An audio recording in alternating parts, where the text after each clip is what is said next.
I got the gist of what to say. Good morning. Day 2, well actually competition day of round 2 of the D1NZ Pro-Sport Championship. Obviously I was straight off the back of qualifying, had a few mishaps yesterday, so started off the day, what was it? Started off the day with the car cutting out every time Kiske initiated, so that wasn't good. Came back in and tested it in the car park.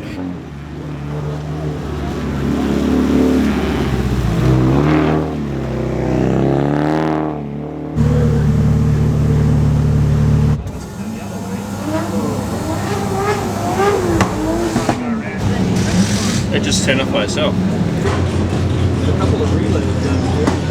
All the fuel pump relays are here. Managed to kind of nail it down to an electrical issue. Found the engine ECU relay had wiggled its way out, or halfway out, so it's causing an intermittent shut-off of all the electronics. Fixed that, back out for one practice session, and then blew 2 rocker arms.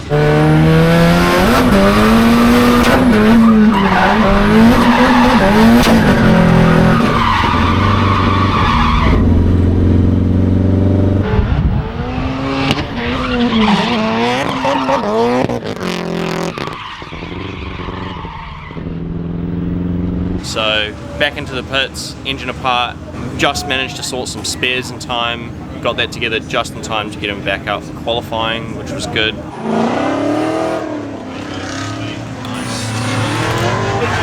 Yep, snapped. There it is.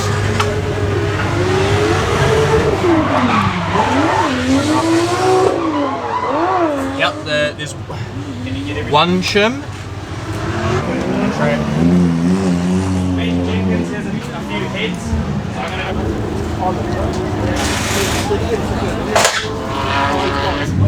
Oh, that's fucking hot.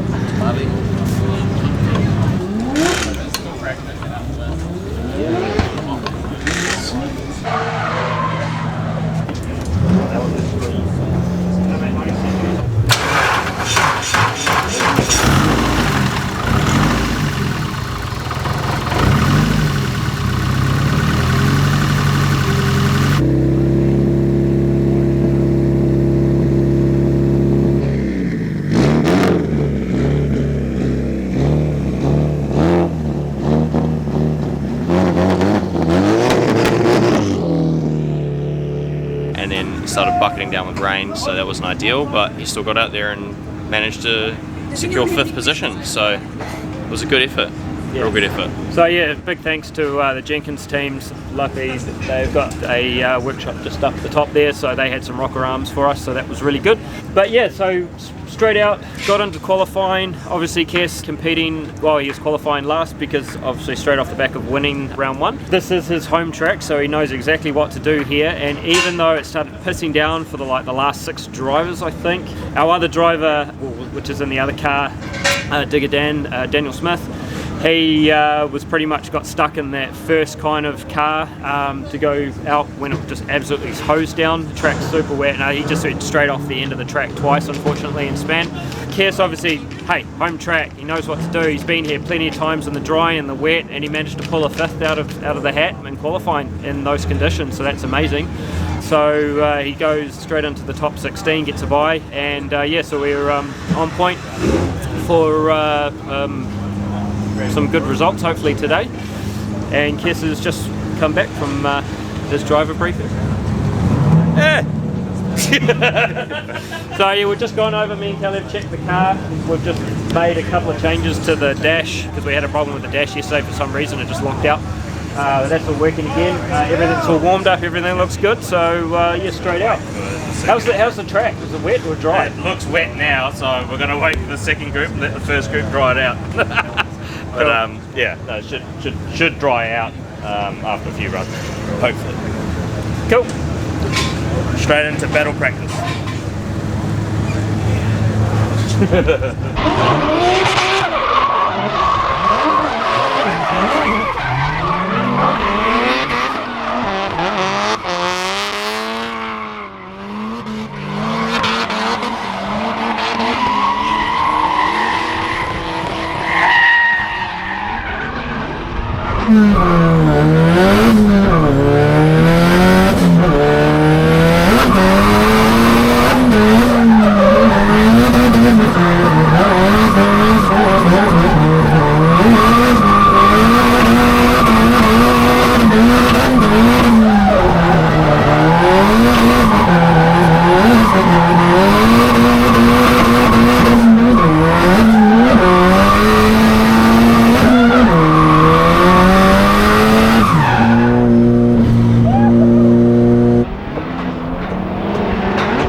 We're just a bit concerned about some triggers. Yesterday we had a couple of trigger faults, so we thought we'd just double check it with Kes just sending it on the pedal and just scoping the triggers, and we're just getting big gaps in the trigger, so it's dropping it out. We don't want to do that because it's just going to cause a misfire and that could blow another rocker.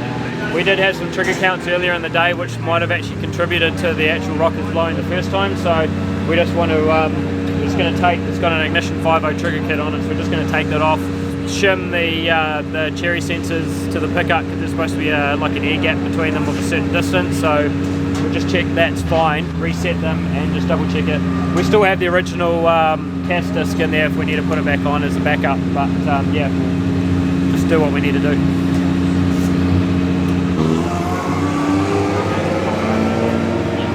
That off? Yep. Well, we're just going to take, We get some slips in this cable. Alright. Yeah, it's keyed on the down. Oh, okay, cool. Because that means we should. We'll double check the base timing, but like if it wasn't keyed, then we'll just have to reset the base timing, but it's keyed, so it should be okay. That dowel comes out of the camshaft through the sprocket, Okay. and into that. Check it just in case anyway. Yeah, so we just pulled a shim out of the trigger kit just to try and space the sensor out. It looked like it was a little bit too close. It was like bang on like the lower of the tolerance. So what Kes was doing here, so when he was revving it high, we're actually seeing big gaps in the trigger. So pulling the shim out has brought it closer to the higher end of the tolerance, which is generally where we'd like to be on a Hall effect sensor anyway. So fingers crossed that we're just going to put it back together, put the valve cover back on, just double check the base timing before we start the car, and then we'll just do another test with the scope and just make sure that it's ready right. But fingers crossed that's what it was, because that kind of everything's pointing towards that direction, so yeah.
Rockers are fucked. They're gone.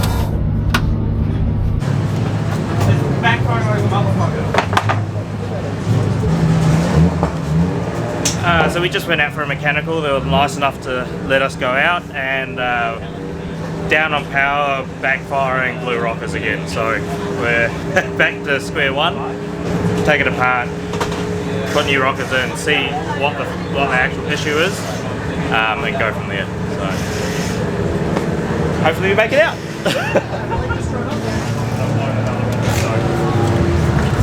But hey, if I didn't do that now, I wouldn't have known it at top 15, so thank you for that. I appreciate that.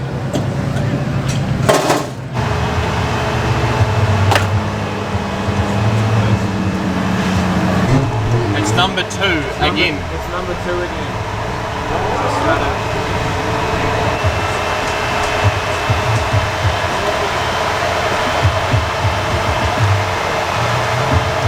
Okay, so that's a clean break. I guess there's no extra pits for that one.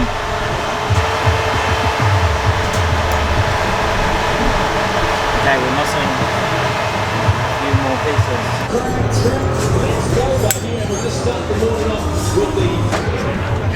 What'd you just do?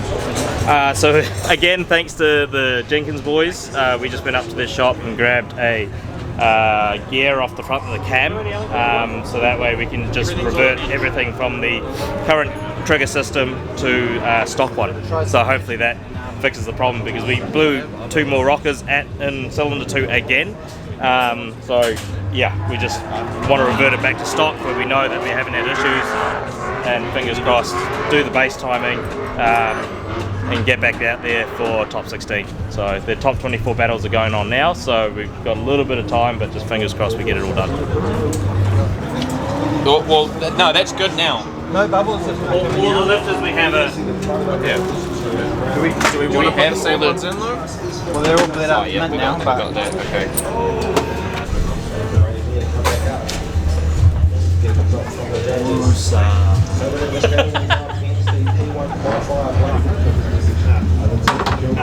I don't think it was limited, it's caused that rocker. I reckon it's had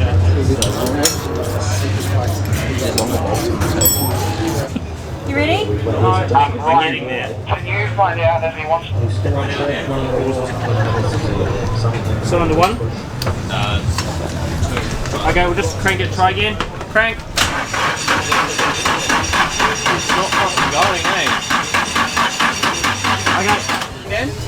Cool, done it. Leave it off. Okay, okay. Leave it off. Start the car now. Now? Start.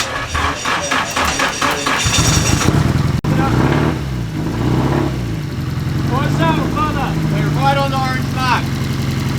We're right on now? Between green and orange, but very close, right in the middle. Pretty much bang on. Okay, cool. Kill it. Okay, take that shit off. Leave the ignition on, don't turn it off yet. Disabled. Lock mode's disabled. Injectors back on, triggers done. Take that off. Just bolt the wheels on, line it up, and we're on. Okay, start.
you were fucking gone. I was like, oh fuck. Yeah, go.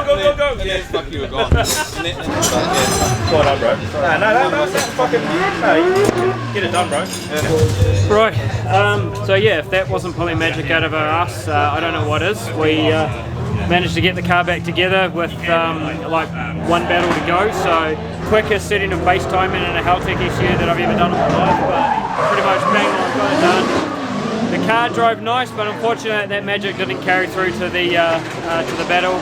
Kested a real good lead lap, got a lot of distance on, I think it was Roddy Knowles he was going up against. But unfortunately on the chase, made a bit of a mistake. Shit happens.